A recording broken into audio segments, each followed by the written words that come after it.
I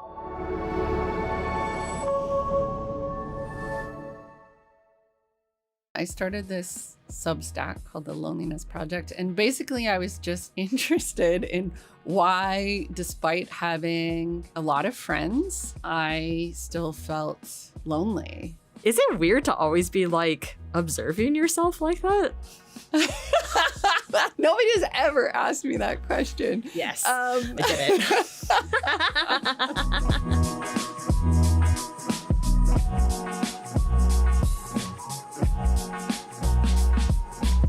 Hi, Mandy. Hi, Amanda. Welcome to the podcast. Thank you. I'm really happy to be here. Yeah, I'm so happy to have you here. We've had many conversations that haven't been recorded. So luckily. This is, right? But I'm so glad to be talking to you in kind of like an official capacity. There's so much for us to dive into today. But I just want to start by, I guess, like prefacing that generally like this podcast, I interview women who work in male-dominated spaces. I looked it up. It's actually like a lot of women are writers. It's true. Yeah. A lot of women are writers. I think it's actually like the majority. In my classes, women outnumber men substantially. Women and other gender diverse people, like men are really the minority. What's that about? Do you know? I don't know. I mean, the shift happened, in the past couple of decades. I feel like women are the majority of readers. Like women buy the most books and they read the most books. And I think they're writing more books, but it wasn't always like that. It's a relatively recent shift. Is it? It probably, I'm just going to speculate about things I don't really know about. Maybe it corresponds to the fact that women are also getting more education. Like, I wonder if there's something to that. Oh, yeah. That statistic has been coming up recently where like more women are graduating at faster rates than men when it comes to like higher education. But I kind of was like shocked because like almost every industry I know is male dominated. Except this one. So like, yay, that's a win for us. And it's great to have a win. It's also publishing. More of the people who work in publishing are women as well. Yeah, my sister actually used to work in New York at Penguin. Oh, and it was like, very cool. And there's just like, it was mostly just women working in the office, which is so cool. So I guess like that must be nice to be in good company. It's great. Yeah, that's great. I've been like really into like trashy fantasy romance novels recently. Oh, yeah. You and lots of people, I think. Like A Court of Thorns and Roses is my jam. Yeah, I haven't read these books, but maybe I should. They're so silly. Yeah. And like so corny, but I'm obsessed. And I love the culture behind it. I just find it really comforting. And I think women like leaning into that and like book talk is like such a thing. Yeah, I mean, and that's probably driving the shift as well. Which is like all the bestsellers, I mean, not all of them, but so many of those books are now just like huge. And I feel like we're taking the kinds of things women like to read seriously for the first time. So even though like by the numbers, there are more women in the world of literature and publishing, I think like it's only very, very recently that like we have taken literature written by and for women as like a serious part of this world. Yes. Yeah, which is like, I think, a great shift. Yeah. But you very much don't write fantasy. No, I don't. Actually, the opposite. Yeah. You write about your personal experiences. So like, could you tell me a little bit about, well, maybe let's go back. When did you know that you wanted to be a writer? Yeah, I mean, sometime when I was doing my undergrad, I went to like a small liberal arts college in the States. I thought I was going to make visual art, but I wasn't good enough. Dude, I was like good enough in my high school, and then I got to the next level and I was like, oh yeah. But the thing I am good at is writing, and I started taking creative writing courses and I got really into it. And at the time I applied for grad school, like this, the the like September semester of my last year. And most of the grad programs, like the Masters of Fine Arts programs, were either in fiction or poetry at the time. And my very last semester, so I applied in fiction because I was like, I'm not a poet, I'm a prose writer. And my very last semester, I took a class in creative nonfiction. And I was like, oh, this is actually what I want to do. And so I knew even before I started grad school that I was in the wrong program. But I went and basically took all the nonfiction classes I could find and then transferred into a program where I could really focus on that. And then I was basically like, how do I design a life around this? And I've been lucky enough to figure it out. Yeah, no kidding. Yeah. But like, was like journalism ever part of that? No. Interesting. Which is funny because as my career has gone on, I've done a little bit more journalistic stuff and I'm like interested in continuing to do that. But I think when I was younger, like I worked at my school newspaper and I interned at a newspaper, like a super local small town newspaper. And I was so like bored. And I think I just didn't know that there were like alternatives to straight reporting, that there were like other ways, like Gawker, which I feel like was the thing at that time. Where oh my God, Gawker was such a thing. And Jezebel, that was like where I discovered like that there was this other kind of story that you could tell that was still under the umbrella of journalism, like in the early 2000s. But before that, I just thought like, I remember going when I was an intern at the local newspaper. So this is in like rural Virginia. And I remember going to cover a Civil War reenactment, which is like a big thing where I grew up.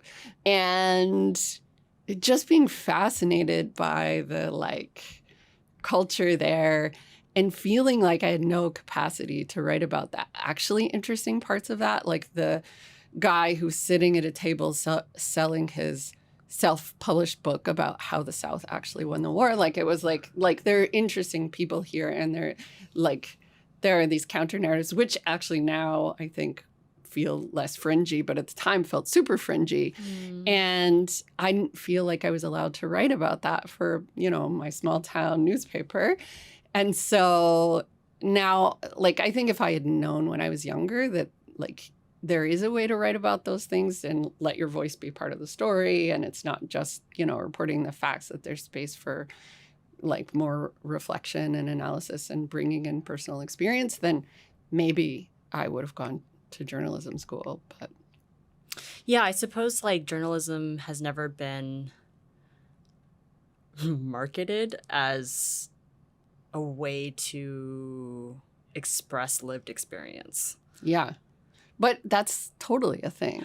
That is actually probably my favorite types of articles to read. Yeah. And I guess, like, what do you call it? Like, editorial? Yeah. Kind of? Yeah, editorial. But even, like, more heavily researched stuff, I feel like, especially in the world of magazines, there's lots of space for the writer's experience to be part of the narrative. Yeah, I mean, like, I love reading nonfiction. It's actually my favorite.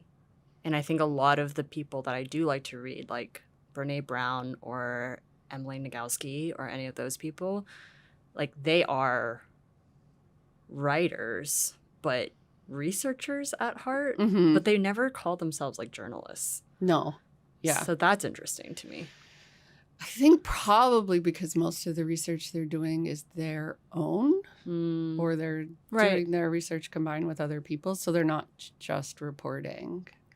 I think you are most well known for your article, or I guess essay, How to Fall in Love with Anyone. Or I guess it was titled something. It was called To Fall in Love with Anyone, Do This. Yeah. Did you pick that? No. I was going to say, it doesn't sound like you. You never get to pick the titles. Like, this is a thing people don't understand. The publication always picks the title. Because they're like, we're selling this. Yeah. They want the clicks, and they will even, in the digital space, like, the title can change. Right, based on what Yeah. people respond to. Yeah. So That's interesting. titles are like totally beyond an individual writer's control. Wow, that's interesting. But like I think like one of the most compelling parts of that article that essay, besides like your beautiful writing, is also that it was completely your lived experience. Like, because if that piece hadn't existed, then I don't find it as compelling because it's like, well, like, does it work? Yeah. Well, so actually, for context, for people who haven't read this, Yeah. so the story is like, I went on this date. I had been researching romantic love. I was trying to figure out how to basically, like, I realized in my mid-20s, my parents divorced. I was completely shocked. I had no idea it was coming.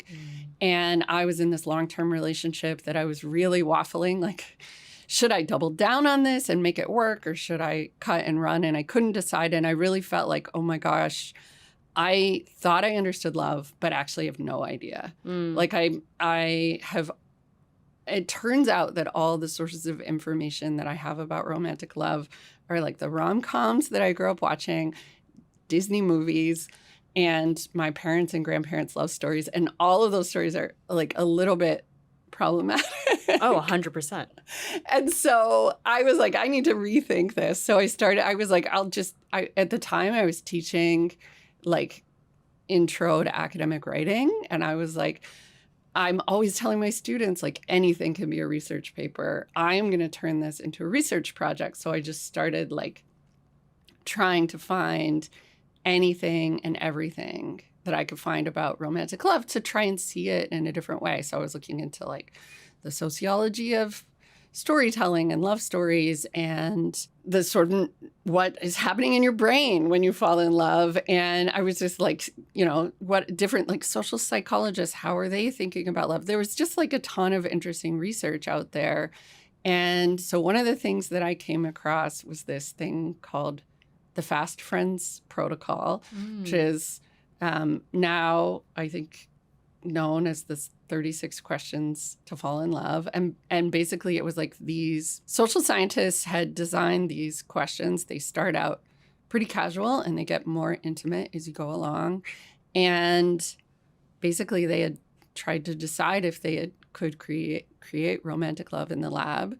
And I first read about this in an article about them on Wired. And it came out years before mine. And it was, this writer had gone to, gosh, I don't know if I'm going to get the details right because it's been a while since I read it. But yeah, he had gone to like some kind of business conference, I feel like. And somebody was having people use these to connect and not romantically, just socially. But the backstory is that it was romantic and that two of the participants had fallen in love and invited the lab to their wedding 6 months later. And I was very intrigued by this. And so I was like, I'm going to do this on a date one day. And a few years later, I actually had the chance to do it on a date and it went really well. Yeah. And so I'd say. Spoiler. So I wrote about it for the New York Times and the article just like blew up in this way that I couldn't have ever prepared for. Yeah. And then you're just like in the spotlight. Yeah. And I think like there's this idea that when you get famous or something blows viral, up, yeah, like you'll be prepared for it. But or then it's like a default good experience. But I found it must have been so overwhelming. Like the most uncomfortable. Oh. Yeah. And like, I'm really glad that it happened because it opened a lot of doors for me. And so it's like a good thing to have lived through. But for the, like, I don't know, first 6 months or so after that, because the article, like my partner and I were joking about it. So I went on this date and we did the questions. We had a really good time. And then a few months later, we started dating pretty seriously. And so I think when the article was published, it was like January 2015, so long ago. I know. I looked it up and I was like, Yo, that was Yeah. 10 years ago. And it was like 4 months into our relationship. Oh my God. And so I had this very new relationship. And I had said to him, like the week before, I had been researching like people's experience publishing on Modern Love. And, you know, some of the biggest, most popular columns, people had gone on to like morning television. And I said to him, I just don't want to go on the Today Show. And he laughed at me. He was like, that's what you're worried about? Like, it's ridiculous. And it was ridiculous. And that sort of like eased my anxiety about it. And then the article went online on a Friday afternoon. And when I woke up Saturday morning, I had an email from the Today Show. Jesus. Of course. Yeah, it was like it was crazy. Yeah. You didn't go? No, I emailed the editor, Dan Jones, who's the editor of the Modern Love column, and I said, I really don't want to do this. Do you think it's okay if I say no? And he was like, I totally understand where you're coming from, but you should say yes. He's like, people get book deals out of this column, which I knew. And that was a big like reason that I wanted to publish in Modern Love. And he said, when your book comes out, you will be glad to have a contact at the Today Show. And so I didn't go to New York. They sent some producers here, but I said, I checked with Mark. I said, like, I was, this gets into all of I had so many feelings. And one of the big feelings was like, I don't want to parade my new fragile relationship through like international media. Oh my God. But also I don't want my new boyfriend, who I'm still getting to know, to think I'm hiding him. But then I'm like embarrassed. And I just had no idea how to navigate that. Anyway, so I said to him, like, is this something you want to do? I kind of don't want us to do this together. Yeah. And he was like, yeah, I don't care. He gave me a list of like, if these people call or these people, like I'm in. Okay. And anybody else, no big deal. Oh, interesting. Wow. Very like diplomatic. Yeah. He was like, there's some things I would be sad to miss out on. But mostly, yeah. So mostly, you know, we didn't do appearances together, which was good. But yeah, I just felt so exposed and really uncomfortable. Such an interesting love story, which is like so ironic that that's come out of something like that. Yeah. Also, like, you should sell this screenplay too. I've actually been talking to some TV producers, so who knows? Yeah, who knows? That would be so fun. Yeah. I mean, like, they did like a Modern Love show, didn't they? Yeah, but the rights were not available from my column. So. Right. That's so interesting. Yeah, so let's fast forward a little bit because Mandy has talked at length about this. So just like I'll link other podcasts. Google it. I mean, like, there were even articles that when I was looking this up and doing research of people being like, oh, the woman who wrote that article got married. Yes. Yeah. It's like you're like a low-key celebrity. It's wild. But only in this like one tiny little sliver of my life. All this, like, all the New York Times nerds definitely like yes. know Yeah. about you. Did this like deter you from wanting to write about your personal experiences or lived experiences? Like, I mean, like, you must have some kind of like PTSD or something from this. I mean, like, I think generally from what you're saying, it was like pretty positive.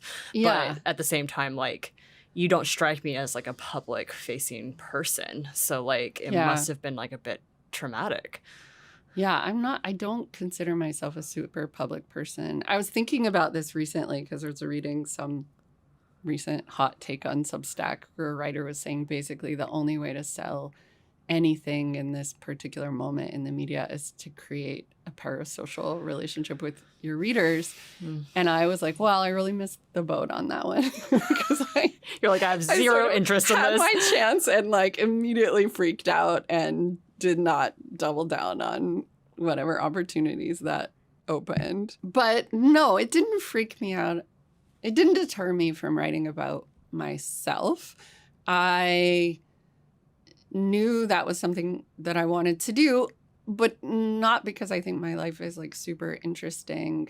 I'm just interested in ideas, and my own life is a sort of easy and accessible place to like try things, try out some ideas, to think things, to, you know, reflect on my own experience. Like, I think I say this to my students all the time. Like, I think there's this narrative that personal writing is somehow super solipsistic and self-indulgent, and that, you know, you're just navel gazing.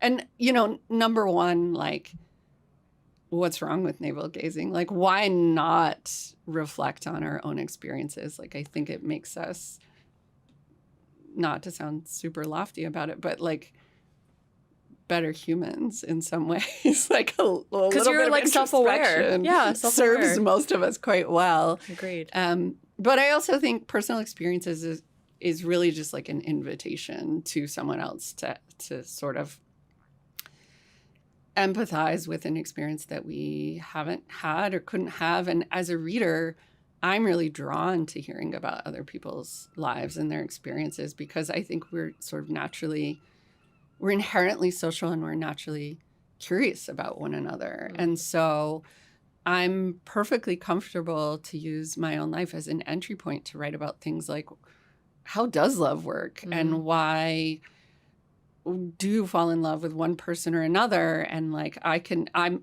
you know, here I am, not anymore, but when I was working on my book, I was like 30, single for the first time in my adult life, and like going on a lot of dates, which was like an interesting place to start thinking through these questions. And so, like, why not start with my own experiences? I'm also doing tons of research and contextualizing those experiences, but that to me felt interesting and accessible.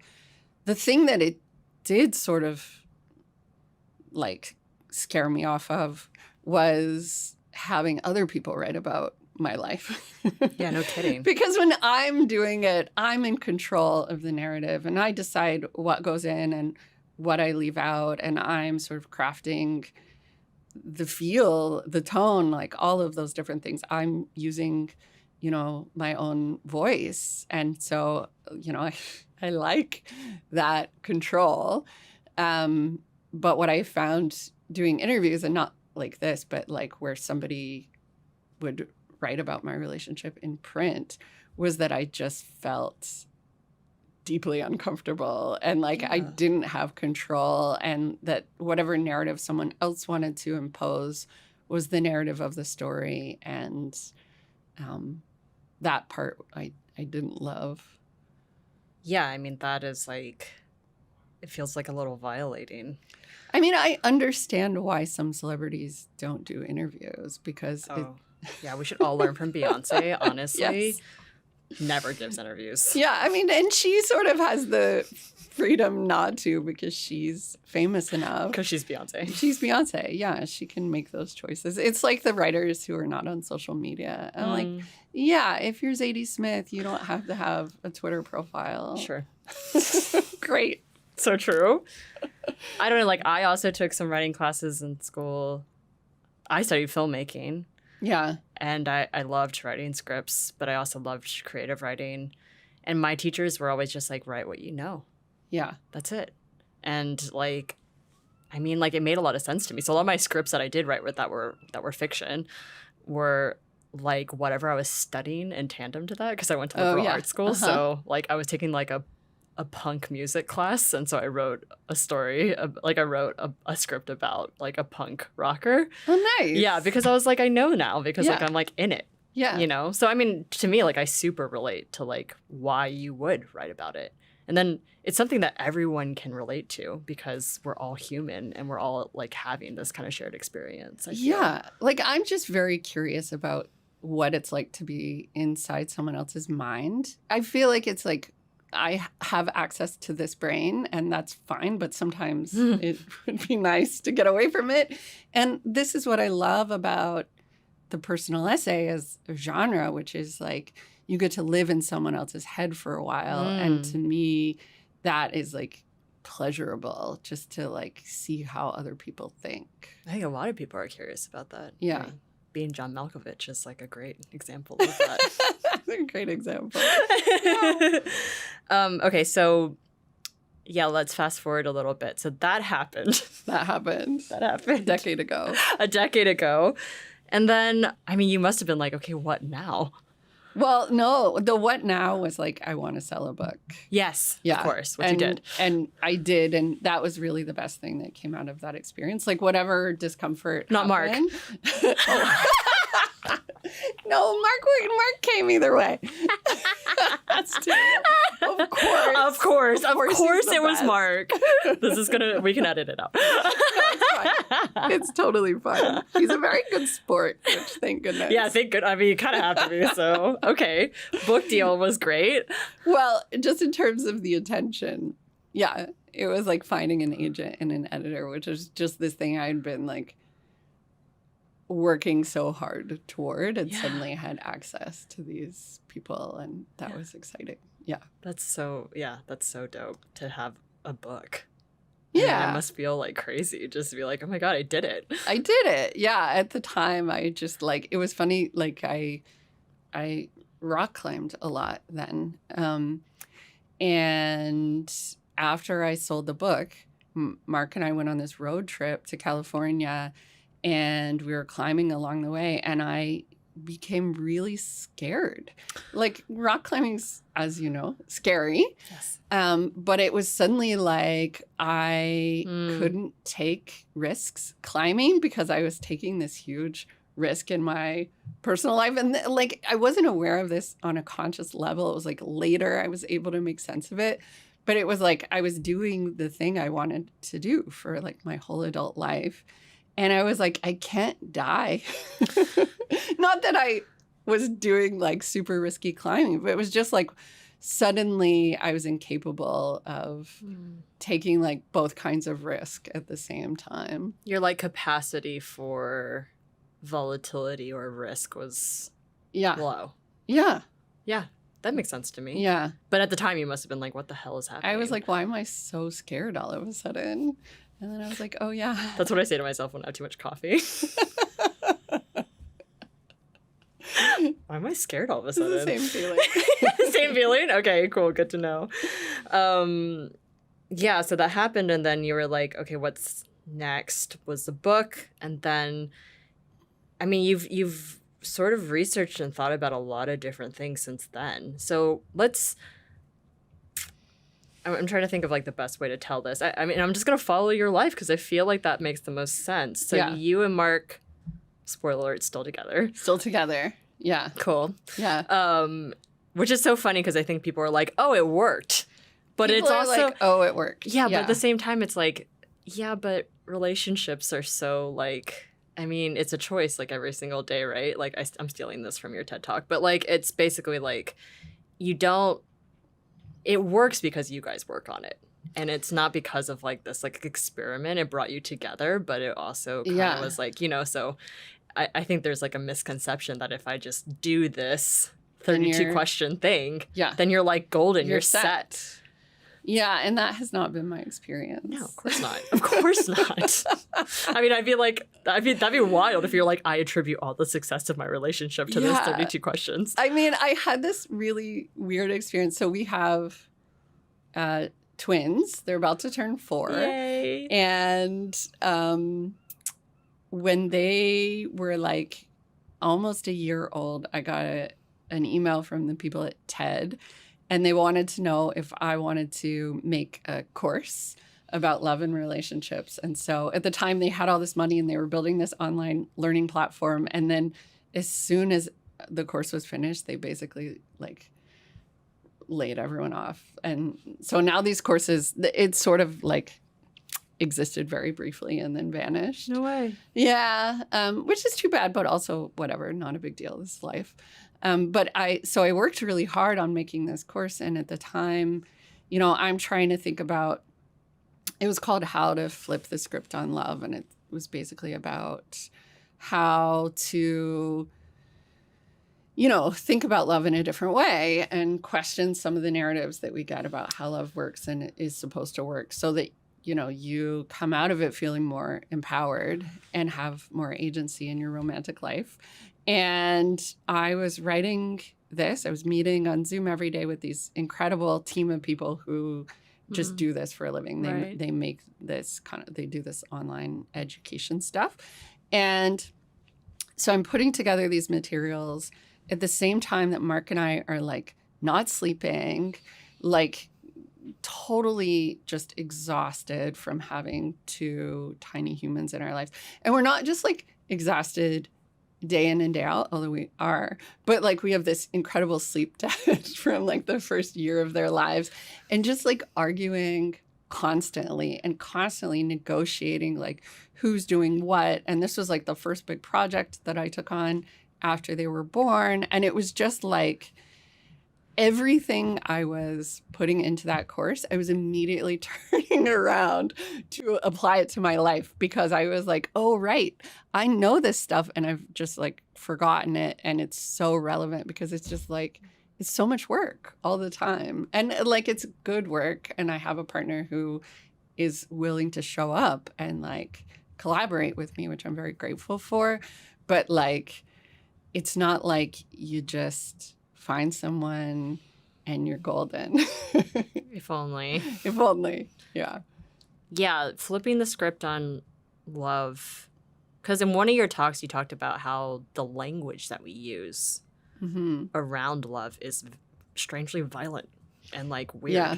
It's like falling.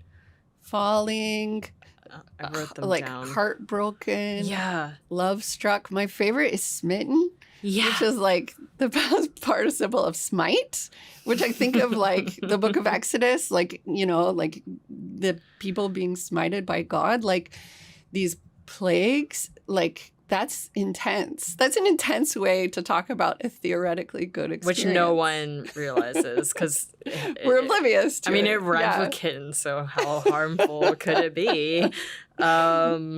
Yeah, it's really interesting that it's like we describe love in this way that's almost like you just don't really have a choice. It just happens, and like, like lovesick and all these things. When in reality, from your research and also I think lived experiences for older people that have gone through a lot of love, it's very much a choice. It's very much like a conscious thing. And if it's not, then it can get a little dicey. Yeah, like I think you need to feel on some level that there's some underlying force that's like sweeping you along, right? Like if you feel like you're doing all the work, then you're gonna get burned out, and that a lot of relationships end that way. So I think there are things that happen physiologically when we fall in love that we don't necessarily have control over, but we do have a choice about who we spend our time with. And I think that is something that we don't talk about enough when it comes to love. It's like I particularly like this this researcher, Barbara Fredrickson. She defines love as like, the language she uses is micro moment of positivity resonance, which is like so nerdy. So romantic. No, but she says like all love, romantic, familial, any love is just that. It's just like you have to experience it in person. And it's just like you can experience it with the person who's like checking you out at the grocery store, like the cashier, not like someone checking you out. Oh, I was like, yeah, totally. It happens all the time. The cashier at the grocery store, or like anybody, your neighbor, and that it's just like this positive energy that's like moving between you. And it's like, if you use that definition, which is one I really love, then like you can experience love all the time. And she says essentially it's like biologically we are hardwired to need that feeling. And that keeps us healthy and it helps us thrive. And it's sort of, she, says it's analogous to like a plant getting sunlight. And so to me, it's like, oh, well, even if you can't necessarily control like who you have a crush on. You can control like making space in your life for people who feel like being with them feels like sunlight, right? Which is just like an idea that I think is so nice. And we can choose to prioritize people like that, romantically or otherwise, and have the relationships that actually keep us healthy and make us thrive. Yeah, like it's, I think a lot of people describe it as just like connection. Mm-hmm. But then that's also extremely vague. Yeah. Because it can be a varying degree of connection. Yeah, totally. I've been obsessed with the idea of like weak ties recently. Love weak ties. Yes. Okay, good. You know what I'm talking about. Talk about weak ties. Yeah, apparently we read the same stuff. So like I read that book, Me But Better, by I don't know that one actually. Olga. I will find the name and put it Olga in the... Kazan? Yeah. Okay. I think so. Yeah, I've heard her talk about this book actually, but I didn't know the title. Yeah, it's pretty interesting. She just kind of like also drawing on her own personal experiences. I'm really summarizing this whole thing, but she basically wakes up one day and is like, I don't like who I am. Yes. She's like, I fight with my husband all the time. I'm never happy. Like, I can't keep any relationships or friendships together. Like, there's something wrong. And so she sets out on this experiment where she wants to figure out if she can change her personality, which I find so self-aware and terrifying. Terrifying. But also kind of cool. It is cool though, right? Yeah. And but I mean the part that I was like, she like forces herself to like go to meditation classes and improv classes, and which is like my nightmare. Like I would never. And she like hated it so much that sometimes she would like pray that she get in like a car accident on the way there because she hated it so much. But she did it. But she did it. Yeah. And she's like, it worked. You know, like I started feeling like better and feeling like people, I was like more agreeable. There was like this, there's also like a test that she took online. On the, like the big 5 personality traits. Yeah, exactly. Yeah. And that's like interesting. She used that as score a measure. changed. Her score changed. That's so interesting. Like, cause like it's OCEAN is the acronym. And N is neuroticism. And before she started the experiment, it was like super really high neuroticism, which I think a lot of us can relate to. Yes. But like her agreeableness, extrovertedness, openness, all of that stuff was like just like pretty low. Yeah. Anyway, that's all to say that she talks a little bit about weak ties in that book. Yeah. And weak ties is defined as just like these interactions or connections that you have with people in your community. It could be like a crossing guard or a person at the grocery store that's a cashier or a neighbor that you don't really have any like real connection with in terms of like, oh, we're friends. Right. But you have these like, you know, like BS conversations sometimes where you're just like talking about the weather or you have a micro moment of positivity resonance. Yeah. And for me, I always viewed those interactions as like throwaway interactions because I'm just like, what value is that bringing me? But apparently, like psychologically speaking, it's actually great for your brain because as humans, we just need any kind of social interaction. It's like so important for us because we are social beings. And if you're always with your friends or family who you're very close with, you're talking about current events, politics, like, you know, work. You're talking about like emotional states and all that kind of stuff. It's very heavy sometimes, and it can be like draining. So you can't always have social interactions that have that weight to them. Otherwise, you're always associating social interaction with like kind of, I don't know, like just heavy stuff. So weak ties helps you have social interaction with people, but it's like low stakes. Low stakes. Yeah. So a friend of mine, a really close friend of mine, actually has done some of that research on weak ties, which is how I learned about it. Cool.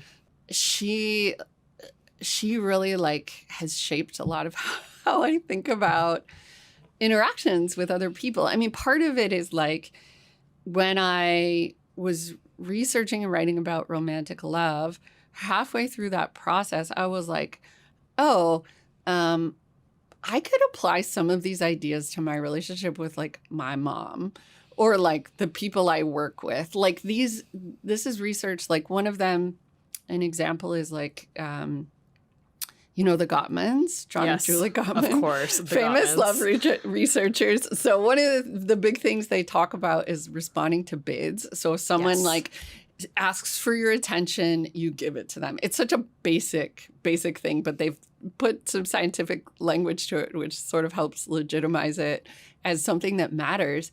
And like, yes, that's a useful thing to do in your romantic relationship. Your partner wants your attention. Like, don't ignore them. Give them your full attention. But also, it's like so relevant to basic human interaction.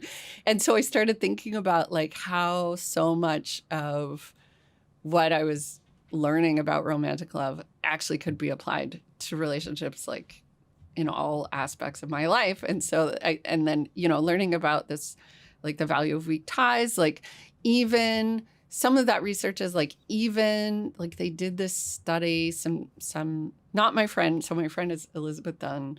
She's a social scientist at UBC. And I was sort of helping her think through some ideas for this op-ed she wrote for the New York Times that's called Hello Stranger. It's great. It's worth looking up. Cool. But it's really about how much talking to strangers matters for our happiness.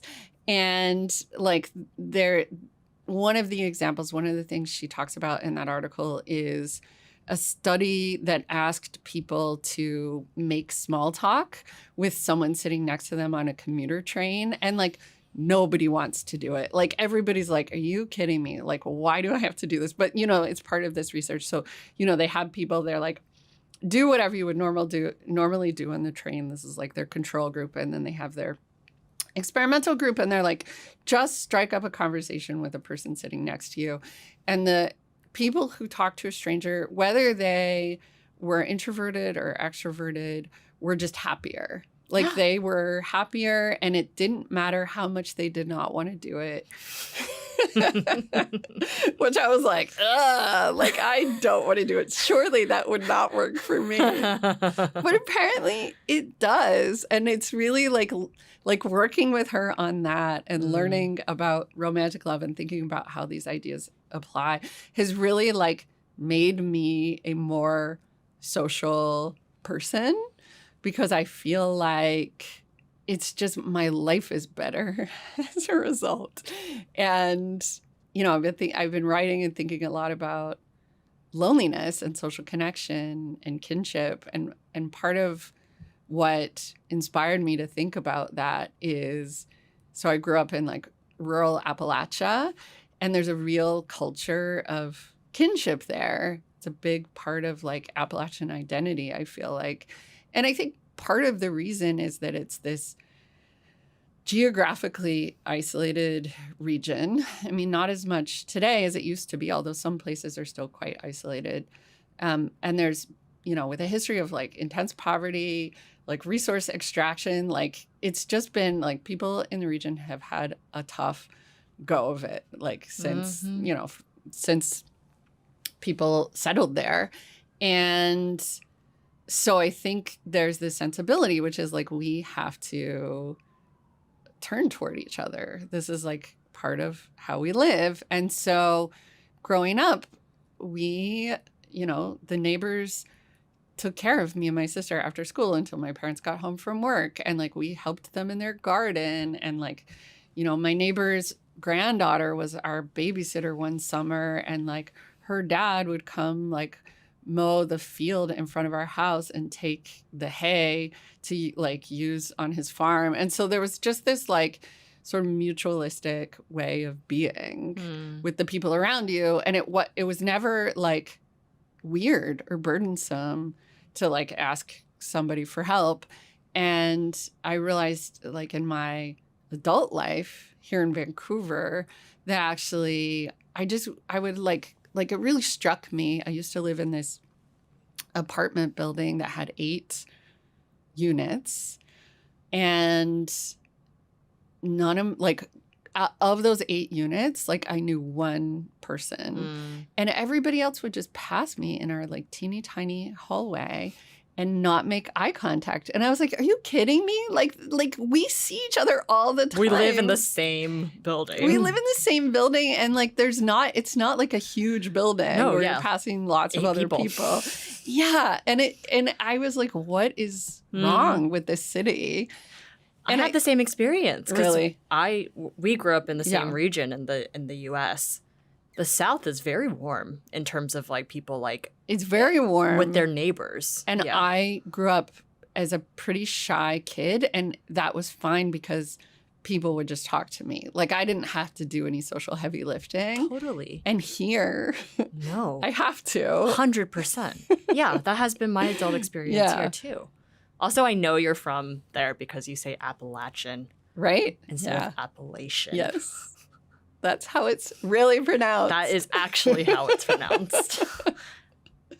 Yeah. And so like I've sort of become interested, and this is, I think, even more true now that I have kids, in figuring out how to create a kind of network of kin around myself and my family because, you know, we don't have extended family here. It's too hard to do it alone. Like the nuclear family is not an adequate institution for care. Not in this modern world. No. And so I'm really interested in like, well, what are the alternatives and how do we create them, and can we? And part of it is just like saying hi to people. 100%. In the hallway. I've been getting to know my neighbors. I've been in my neighborhood for almost 9 years now, and just now getting to know my that's neighbors. Crazy. It is actually crazy. But it like feels right for what I know of the city. I have nothing in common with these people besides the fact that we live in the same place. Yeah. But it's like heartwarming to have connection with people that you otherwise don't share any kind of like commonality between. Yeah. I mean, I wrote this article for the Narwhal, which is this great like local BC News publication that I love. I've been really interested in like loneliness and social connection and climate. And I became interested in the idea that like when Hurricane Helene hit like Western North Carolina, it hit a town like 10-minute drive from where I grew up pretty hard. But, you know, nothing compared to some of the places that were like Asheville and the surrounding areas, which were really destroyed. I mean, some towns are completely wiped out. And I was watching it really closely because it felt so, these are places I know really well and people I know. And part of what really struck me is how the existing social infrastructure made it possible for people to pick up the slack where like FEMA just couldn't, where the government just didn't have the resources for this scale of disaster. And so I've been thinking about like climate related disaster and how we prepare for it. And, you know, people talk a lot, there's a lot of discourse in like the climate world about building the kind of infrastructure that we need to prepare for climate change and to face what's happening. And that, you know, we're just getting started on what that requires.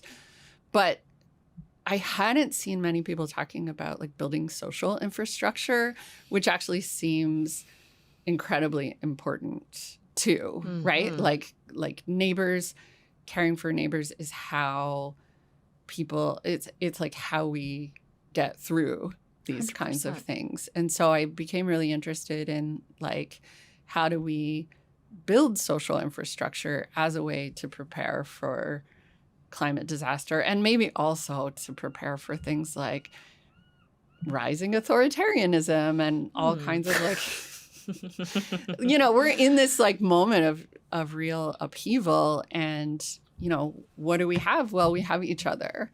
Yeah. And actually that is huge. And it's like, I don't know if we're taking it seriously enough as like a resource that we have. Everyone's extremely burnt out. Yeah. And this is like, I mean, I think like this sounds like a little hyperbolic to some people, but I mean, I think there's a reason why women specifically have been kept away from each other for so long, like women in groups anyway. We're not encouraged to organize because there is such strength in community. I mean, when you think about authoritarianism and any kind of like fascism, what goes first? Community programs, arts programs, anything that helps people express themselves or come together or have any kind of like emotional response to like a group of people. They try to cut that stuff off. It's so true. So, you know, when all of this started happening, which has been like a slow burn, let's be honest. I feel like a lot of people feel like they were just like, it felt like a ton of bricks that hit them. But for people like us that I feel like that are on both sides of the border in terms of like the US and Canada and worldwide, I didn't know what to do after like, you know, this last election. Yeah. It felt discouraging and Sure. to say the least. Yeah. And I just realized that the only thing that we can do is turn to community. I mean, I couldn't agree more. Like, I think it is not a coincidence that you have, when you look at the right, you have the rise of like the trad wife and a return to these really normative, isolationist gender roles and, you know, leaning more into the nuclear family as like the dominant mode of care. And I think that's because like when you cut social services, it's like you can do that if you have a woman who stays at home and takes care of children and isn't in the workforce. And so it's like it's a way of saying this kind of care is sanctioned, and these other sort of wider reaching networks of care we're like doing everything we can to discourage them or cut them off. But those other wider reaching networks are more durable, they're more power, and they are more or less sustained by women. I mean, that is absolutely true. And so I'm really interested in like, how do we actually lean into those networks? How do we make them? How do we lean into them going forward? Because I think like we're going to need them. And exactly. It's not going to be enough. Like the nuclear family just doesn't cut it. And so I found some interesting programs that are trying to create relationships between neighbors as a way of helping people prepare for disaster. But it also just like, it's like we're doing this disaster prep workshop and we are helping neighbors connect with one another. But actually it has this incredible, you know, side benefit of basically, you know, addressing all these other major social problems, which is like we have shared resources. And so when you know your neighbors, you can borrow things.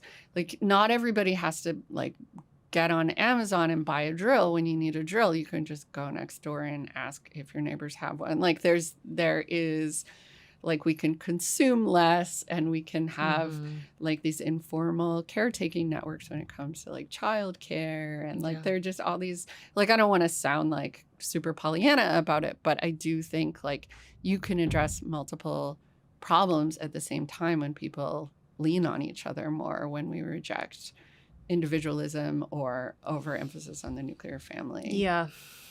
I have a story. Okay. I published this article with the Narwhal about how we should be creating social infrastructure and getting to know our neighbors. And a couple months later, one of my kids had a seizure and it was really scary. It was a horrible experience. He's fine, but he had a seizure. I walked in the door. He was with my partner and he was like, you know, on the floor. And we were sort of like, oh my God, like what's happening? I called 911 and the paramedics arrived pretty quickly. And just as they arrived, my neighbors were coming in the door that live like 2 doors down from us. And I said, my kid is having a seizure. The paramedics are here for us. Basically, what I was trying to communicate to them was like, I need the elevator right now. And so the paramedics came and they took care of him. And so, you know, we have 2, 3-year-olds. And so the other kid ended up going over to our friend's house across the street, and we had been spending lots of time with them. So it was great. Like, we had already planned to have brunch over there. So I was able to just send him. He had spent lots of time at their house and with them. So I was able to send him over there, and he was comfortable being there without us, which was really nice. So both of us could go to the hospital. And later I ran into my neighbor, and she said, I wanted to offer to take your other kid, but I realized I didn't know your name, and I didn't have your phone number. And I was trying to say, she's basically like, I saw one of the paramedics and I said, tell her we're here. And they never told us that. But I realized, like, what, you know, if our friends hadn't been available, we would have figured it out. But like, it's crazy that I don't know their names and have their phone numbers. And like, that's perfectly fine when your life is just going by and everything's okay. But like, things are not always okay. Like, everybody has a crisis. Things happen. And now I have her phone number, and I have her husband's phone number. And the first time Mark and I went out again after the seizure, I was able to text her and say, like, hey, we have a babysitter tonight. I'm pretty nervous about it. I think he's going to be fine. But I just want you to know, like, I gave our babysitter your number, and like, yeah. And so it just made things that much easier. And it's such a like basic thing, but I had to, despite having written a whole article about getting to know your neighbors, to prepare for a crisis, I had to actually go through a crisis to bother to do that, really. That is generally how it goes, though, isn't it? Yeah. I mean, like, we currently live in a time where isolation is actually encouraged. Like, it's like, absolutely. we get these, like, this faux social interaction through social media. It's not real interaction, as we all know. Yeah. I mean, sometimes it feels really real. Sometimes, but most of the time it feels pretty hollow. I think that's why it's, I mean, like, I'm no psychologist, but I'm pretty sure, like, that is the actual reason why it's, like, it's quite bad for your mental health. Well, because we're all watching each other, but we're not actually getting any sort of, like, of that sunlight feeling of actually being with another person. Yeah, like, voyeurism is not the same as, like, interaction. Yeah. Funny. Just so in case anyone was wondering. Voyeurism is so satisfying. Yeah, exactly. Because I had the same experience. Like, my husband passed away in 2020, and it was, I mean, like, 2020 was a hell of a year for all of us. Right? But that's the isolation, and at the same time also not knowing any of my neighbors. But what's funny is that when we moved into that house, it must have been 2017, I went to my immediate neighbors and I gave them my phone number, and I think I dropped off a pie because I'm from the South. Yes, which is what you do. Although usually the neighbors bring it to you. Or something like that. Yeah. I think I dropped off like a gift or something. Or I even just sent them a note that was like, hey, we're going out of town and here's my number. Maybe text me so I have your number. Mm-hmm. Like, literally never heard from them. Really? Yeah. Oh my God. And so this was before Mike passed away, but I was just like so shocked. Yeah. I was like, why wouldn't people want this? Yeah. And it really like kind of baffled me, and I kind of was like, oh, is this not allowed in this neighborhood or this country? Yeah. I was really confused by it. I since then have learned that not everybody in my neighborhood is like that. I think those people are just quite cold, which is good. But yeah, this kind of like community care piece, I think is, it needs to be worked on, But I'm also really encouraging, specifically to women, but I think everybody could learn this lesson, which is that self-care comes first and then community care.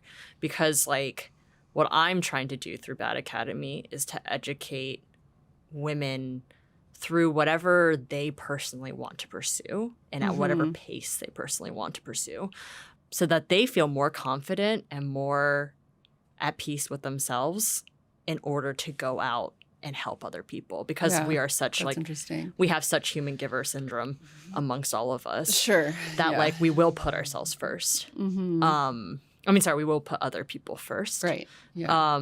And so there needs to be, I mean, at this point it's gotten a little dire, I feel. So we kind of have to do it at the same time. I think they feed each other, right? Oh, like, 100%. Like the more you care for other people, and like, yeah, I completely agree. Like you have to be confident enough to set boundaries around that. Oh, yeah. And not overextend yourself. I mean, it's a lesson I've learned that I'm still learning. Like, Yeah. and I'm on my way to 40 pretty soon. So Yeah. it's still so many lessons to be learned around that. Yeah. But yeah, I guess like this is a good segue into the other kinds of work that you're doing if we're not talking about love or social interaction. So like you started something called the Loneliness Project. Yeah, I started this Substack called the Loneliness Project. And basically I was just interested in why, despite having a lot of friends and being in like a healthy romantic relationship and being like emotionally fairly close with my family, even though they live really far away, I still felt lonely. Like I was like, what's that about? Okay,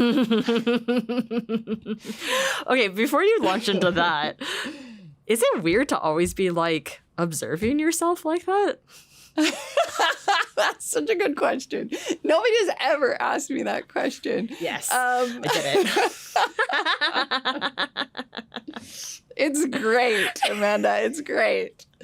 I think writing has given me a way to take my anxieties and turn them into projects and like distance myself from them. Couldn't be me. Literally, I'm like the poster child for Bad Academy. I'm like, I don't know any of these skills, so. And it's made my life better in that way. Yeah. Like, yeah, it is weird because I do think sometimes I am too much of an observer and that gets in the way of actually connecting with other people. If everything's a writing project, then like, when are you living? What are you, like an Aquarius or something? No. You're not. Okay. I'm an Aries. Okay, cool.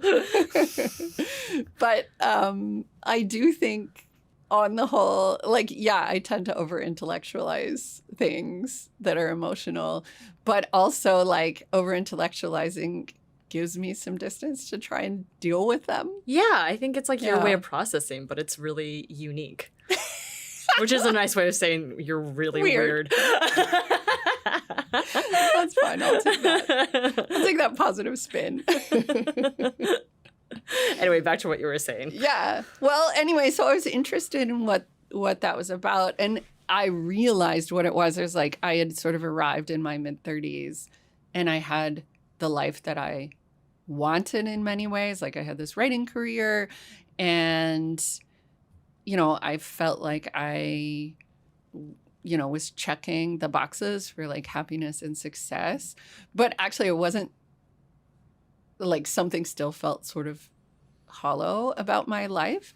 And I think it was just that nobody needed me. And I didn't need anyone else. Like I just didn't have, like my friendships were wonderful, but they were also just, this is going to sound so stupid, but they were just about having fun.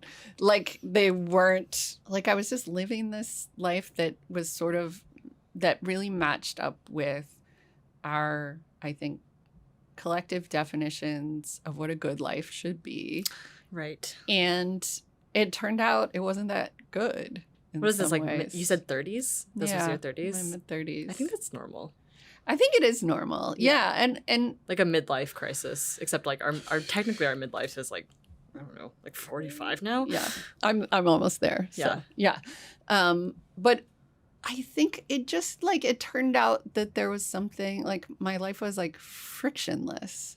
And I thought about like, if there was an emergency, if there was a crisis, who would I call? And I actually like, I didn't know. Like I had my boyfriend who is now, you know, my spouse. But I was just like, I don't know that I have the kinds of like meaningful interdependence that actually I want. Like the narrative of happiness, especially when it comes to what happiness and success looks like in the literary world, Sure. is a narrative like of like the art monster, like someone who has cleared out their life so they have space to create art. And I sort of did that. And it turned out that actually this is a very individualist, very male, very patriarchal idea of what it looks like to have a good life as a creative person. And actually it sort of sucks. Like it's not exactly the life that I want. But I think I had to attain a version of it before I could realize that it was actually pretty lonely. How do you define loneliness? Yeah, that's such a great question. I think I think for me, like friendship is great, romantic relationship is great, but like, you know, for me, it was a kind of existential loneliness, which is not to say that I didn't have meaningful social relationships, but that I didn't feel that I was needed, and I didn't feel like that I needed other people in the way that I wanted to. But then I had twins, and that actually turns out to solve that problem. Oh, well then easy. We don't need to, let's just like stop the podcast now. Twins help that. I mean, like, I think like it's an interesting conversation, like the relationship of loneliness to being alone. That's something that I have explored a lot, especially during COVID when I was like literally by myself, and I was just like, and I was like, what is this? Yeah, that must have been really hard. It was hard, but it was also like there was nothing else to do but look at it directly, right, and be like, okay, so I deal with this. Yeah. And then I eventually ended up in solitude, which I thought is such a better word for it. Which is like a kind of being alone that feels good. Yeah. It's like peaceful. Yeah. I love being alone. Oh my God. So good. But I also love having people. It's a balance, right? I mean, like loneliness, there's a huge conversation about it at the moment. Especially with like male loneliness, which I'm just like, okay, you guys figure that out. I don't know. Yes. As women, like we're more social and we figure things out in groups, you know, and like we like to, and I've noticed this through my experiences that women like to learn and have experiences in groups. We get more information from it because it's like, it's not just actual technical information. It's also like social information, you know, like emotional information just from being in groups. And also like being in groups of just women, you have the freedom of like you're free from the posturing and like it's so much easier to ask questions. You're not being perceived. You know? Yeah. Yeah, exactly. It's magical. It feels crazy. We just had summer camp on the Sunshine Coast with like 60 women. And everyone's like, why do I feel insane right now? Like you feel like almost like light. Yeah. And I'm like, you're in Barbie land. There's no patriarchy here. Yeah. You can just be yourself. And we felt like wild and free and kind of just like little girls. Like we don't care. Oh, this is so great. You know, I had an interesting experience like that when I was pregnant. My pregnancy was really medically complicated. And I had to move into the hospital at 26 weeks. And so I lived in the hospital until my scheduled C-section at 32 weeks. So my kids were born like 8 weeks early. But I had this like 6-week stay in the hospital to sort of like prepare for that. This was during COVID. So it was really isolating. And I cried and cried when I found out I was going to have to move into the hospital. And then I got there and it was great. Kidding. It was hard because I was so anxious about the pregnancy and so afraid that something would go wrong. But the great thing was I was in this like women only space and I had these, you know, I don't think I'd ever felt more vulnerable in my life, like physically and emotionally. It was just like the hardest thing I had ever lived through. But I was being cared for in this by like I made friends with all my nurses, and it was like COVID had been so brutally isolating and the pregnancy had been so emotionally devastating. And then suddenly I had this social life, and oh my God, that's so interesting. like I loved my nurses. They took care of me. I felt like, and I was sort of, even though the babies were at risk, I was okay. Like if you have to be hospitalized for a long period of time, like it's great to not be bedridden. Like I was able to go home for dinner and walk the dog and then come back to the hospital every day. So that, I don't want to romanticize like life in the hospital. I think it's hard, but it was surprisingly social and warm, and I felt connected to people in this way that I hadn't since before the pandemic. So that piece was like you weren't lonely in that moment because you were being cared for.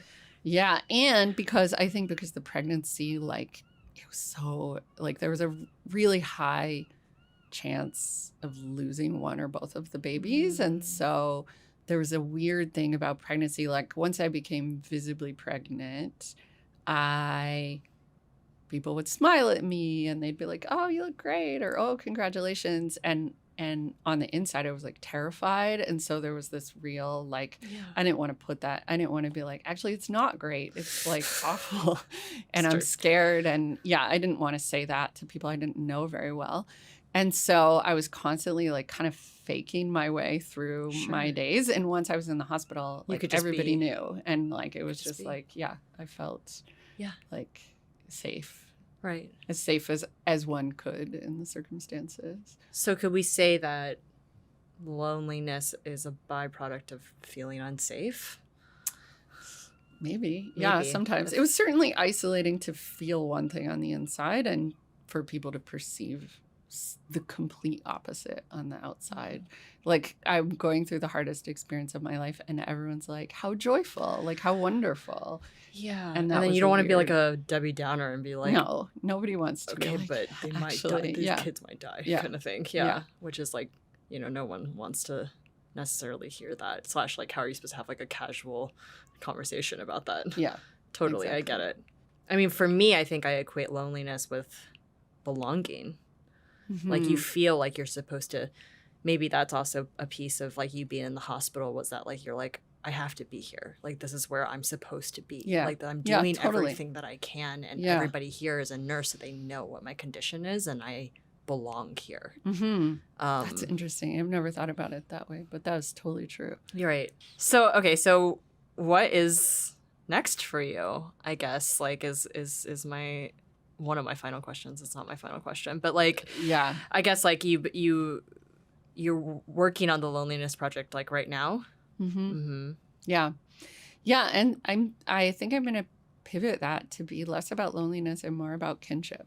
So this is something I'm really interested in, is like, I spent a few years really thinking about loneliness and researching it, and I've learned a lot about it. And now I'm like, okay, I feel like I understand the problem. Mm-hmm. And I understand it's like, to me, it's this very, like, I think about it as a series of like concentric circles that like can't totally be teased apart, which is like, there's these very individualistic ideas about happiness and success. So that for me was a problem. I was like really sort of following that trajectory without questioning it. But then there's like marriage and the nuclear family, and there's the neighborhood, and like loneliness exists at all of these scales. I mean, you could go up and up all the way to like the ecosystem. Like I'm really interested in species loneliness and the ways this is a concept that I found in Robin Wall Kimmerer's work, where she sort of talks about like humans have, especially, like white Western culture, we have objectified other species. We see them as resources rather than as our kin. And we see ourselves as extractors of those resources. And that has created this sense of extreme disconnection between humans and other species. And so, That's interesting. yeah, so part of what I'm thinking about as a parent is like, how do I give my children like a relationship with the natural world, and how do they feel intimacy with the landscape? And so, so I'm thinking about kinship now, like at every scale, because I don't think you can actually separate the nuclear family and our ideas around like patriarchy and gender roles from like this extractive mentality. Like, I think even though the ecosystem is up here and the nuclear family is this very intimate thing, like those things are tied. They're like inextricably tied. And so I'm interested in like, what does kinship look like at every scale? Yeah, and I think that because like the traditional family is like becoming less and less common, I think like, I mean, in this time in history, like we're fine. There's a ton of families, like, and people are still having kids and stuff like that, but it is like declining rapidly, not necessarily in North America, but definitely like in Asian countries and all that kind of stuff. Like a lot of people are just not having kids anymore. And I think as the queer community grows, there is like, what I love about it is the variety of types of communities and kinship that are grown from that. Right? I mean, queer community, Indigenous people, like I see these as groups that are like really, I have learned so much from about kinship. And, I think in like white culture, like we just have like such an impoverishment of community, and like people are just now starting to look around and realize that. But we've been on that sort of trajectory toward isolation and extraction for, a couple centuries now. And yeah, there are so many models for other ways of creating kinship, creating interdependence, leaning on other people. And I think we really are at an inflection point where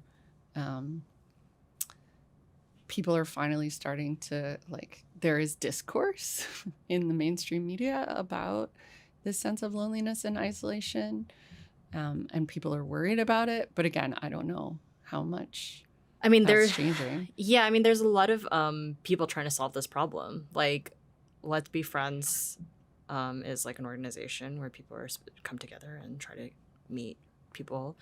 Bumble, BFF, huge thing. Yeah. Bad Academy. Obviously. But I don't think we're anywhere close to like touching the like, I mean, like, I think a lot of people are finding connection through these means, which I think is like wonderful. But I also like, I'll go back to this again, which is that you can't find community or kinship, in my opinion, without knowing what you're looking for exactly. Like, because, and you only really know if you start with yourself. Like, if you don't know yourself completely or know what you're looking for, I mean, sometimes you don't know what you're looking for until you find it. Yeah. Which is like very like lucky, I think. But it helps maybe make your aim a little bit more accurate, which is that I think that like people need to be encouraged to like do a lot of self-work in terms of finding out what they find is so valuable in other people in order to find community.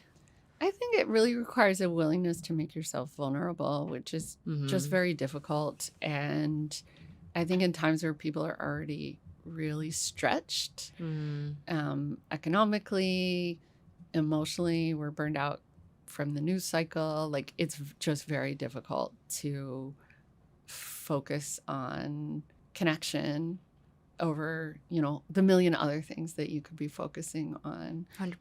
And so figuring out how to make space for that is hard. Like, I have recently deleted all the social media apps from my phone. Congratulations. I deleted the news app. Wow. And I locked myself out of Safari. Like Mark has my passcode, and so I can't access Safari. And I can still access all of these things on my laptop, so it's not like but then you have to take out reading the news. But yeah, it's just I'm not doing it all the time. Like I'm not stuck in the cycle of reactivity and panic, and it feels so good. And I think initially I was like, is this self-indulgent? Like, am I just sticking my head in the sand? No. But I think actually it's not. Like, it's the only way that I can like focus on building the world that I want to live in is to like turn inward. Have the resources to actually do it. Yeah. I think we just have like a real issue with like being perceived these days in terms of like social media. Yeah. It's like you're always looking at how other people are like looking at you. Yeah. And so like it like messes with your brain messes with your brain because you're not like starting from just like here, right? And yeah, that can be I don't know, like long term I don't think it's like good for any of us. Yeah. I have this weird feeling, which is that like I need to be, you know, quote unquote visible as like a writer. Sure. And I also have this extreme aversion to like being on Instagram or whatever. And so it's like, well, what do I do with that? Like I had a couple of things, like I had some of my writing like shortlisted for a couple of contests over the summer. This is so embarrassing. A couple of contests over the summer, and my first instinct was like, oh, I should put this online. Yeah, like people should know I'm out here, I'm still writing, I'm still like some gatekeeper somewhere thought what I did was like pretty good. But then I was like, why? Like what is that serving? What like that's a blip in someone's day at best. And you know, like maybe those blips accumulate to like form a picture of me in someone else's mind, and maybe they don't. But also like it comes at such an enormous cost to my well-being. Like what's the point? I don't know. I think we're figuring it out. The pendulum is like swinging in all types of directions. Like I'm like a huge pop culture nerd, which means like I consume a lot of like trash reality TV. I find like Love is Blind to be extremely interesting because I mean like that show. I can't watch it anymore, but I will tell you that I find it interesting, like socially. It is because like these people, it's like 25-year-olds being like, "Where is he?" or like, "Where is she?" Like, I just need to get married, and I'm like, okay, like calm down. You're right, like you know, and like a lot of what they comment on is that these people are like, I don't want anyone to make judgments about me. I'm tired of basically being perceived, like visually. But you're on a reality television Don't get me started. Okay, like psychologically, I'm sure there's like so much to dive into here. But like, you know, they're having these like conversations with people that they haven't seen before. Yeah. And they're like finding this like very raw form of like communication, like thrilling. Yeah. Yes. Right. You know? Yeah. And like, it's just like, it's a reaction.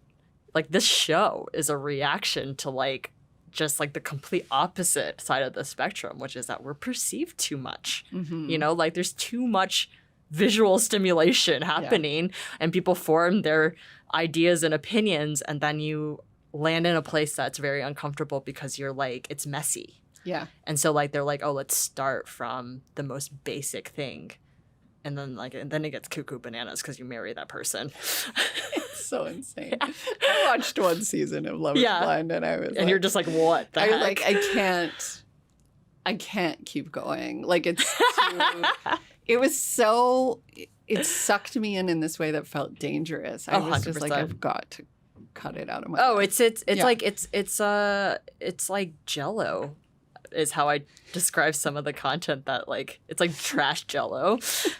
And you're like, I'm too tired and burnt out to eat anything else. And Netflix is like, you want this garbage Jell-O? And you're like, yeah, it's easy to consume. I don't have to chew it. It just goes down easy. Yeah. Yep. This is what we're dealing with. Okay, great. So I just have some like lightning round questions. Okay, great. And then you can leave because you have 2 kids to wrangle and a busy life.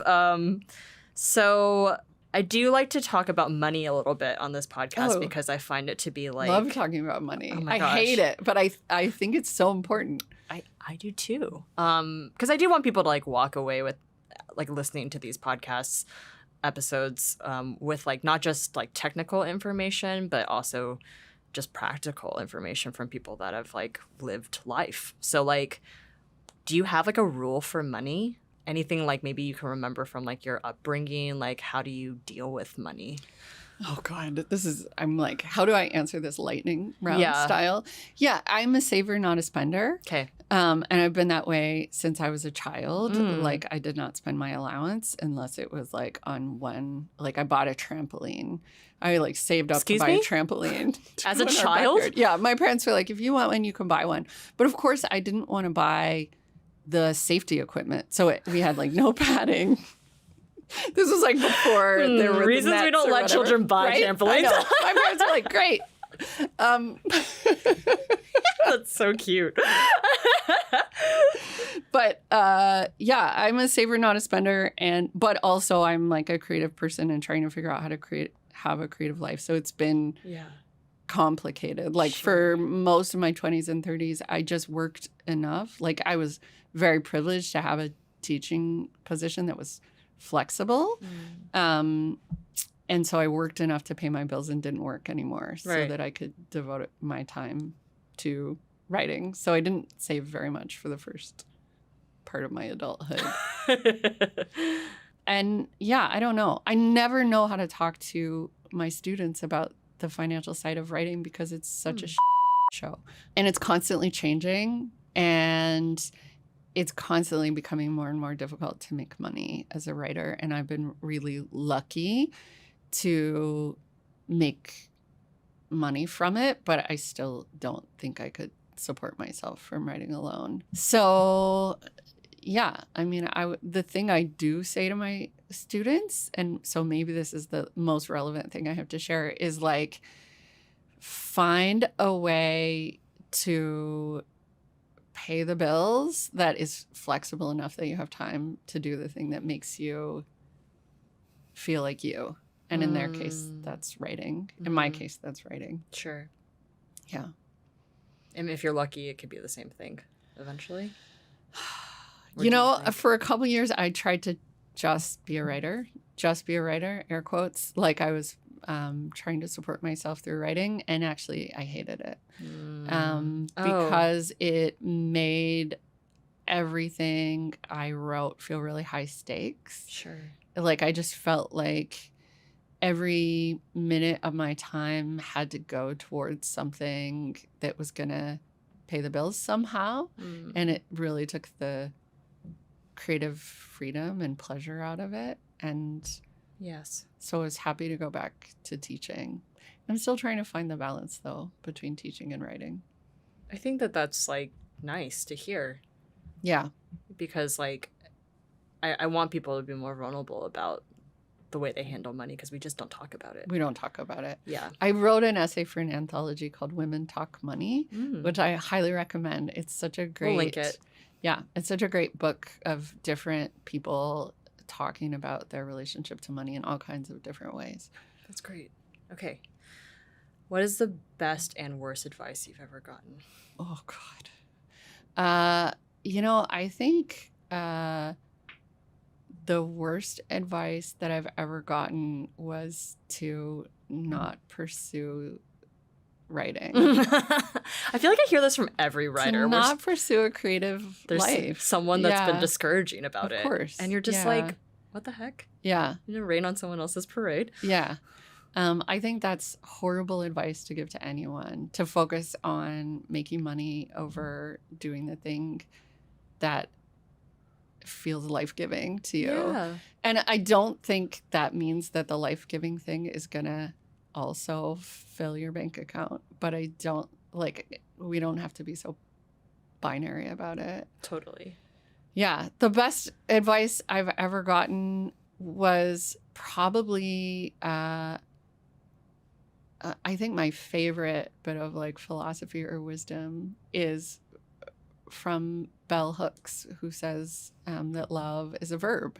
And I really like this idea that that love is an action. It's something we do instead of something that we feel. I think that's the thing that I've come across in my research that I like sort of cling to. What a legend, Bell Hooks. Yeah, truly. Wow. Awesome. How do you measure success? So I'm really trying to shift how I measure success, and I want it to be about how a day feels, how like a single day feels. So if I am able to get through my day feeling like I have meaningful connections with other people, including like my partner and my kids, and that I've done something that feeds me, whether that's teaching or connecting with students or my own writing, then that's a good day. And if I have a lot of good days, then I have a good life. There's a quote. I can't remember it in this moment. But Annie Dillard, how we spend our days is how we spend our lives. I used to have that written She's on so my good. wall. That's also good. That's so good. That's great. What are some ways that you kind of like keep yourself going? You're obviously a very busy person. You have twin boys, toddlers, and you're a writer. So you're like balancing this creative energy, but also teaching about it. And you're in an active partnership with somebody, and you live in a city like Vancouver. Yeah. What are like some things that Mandy does that keeps you going? Not much. No, that's terrible. No, I'm constantly trying to figure out the balance. And the most restorative thing that I do is spend time with my friends, which is like other women and trans and non-binary folks. Yeah. Yeah, like I feel restored by being with other people who are either doing creative work or doing caretaking work and sometimes doing that work together. Yes. Like meeting up with other writers or meeting up with other parents. Nice. Yeah. Very topical to what we talked about today. And my last and favorite question is, what's been your favorite age? In my life? Wow, that's such a good question. I don't know. I don't know. I feel like I'm still figuring out who I am. I'm 44, and sometimes I'm like, oh my God, I'm in charge. Like, who gave this kid the wheel? Yeah, like I actually make all the decisions. I know. With Mark, it does feel like, wild. It's crazy that I am in charge of my own life, and actually it's going mostly okay. Yeah. And I don't know. I don't think I've hit my favorite age yet. That's a good. That actually is an answer we haven't gotten yet. So I think it's gonna be like 60. My kids are like fully independent, and I have time for creative freedom. And I get a lot of this is my current favorite age right now. Yeah, which I find so interesting. Yeah, like I think I've figured a lot of stuff out at this point in my life that I didn't know even a few years ago, but it's still hard. Like the caretaking aspect of my life is like intense right now. Of course. Yeah, I understand. Yeah, so the best is yet to come then. I think so. I hope that's true.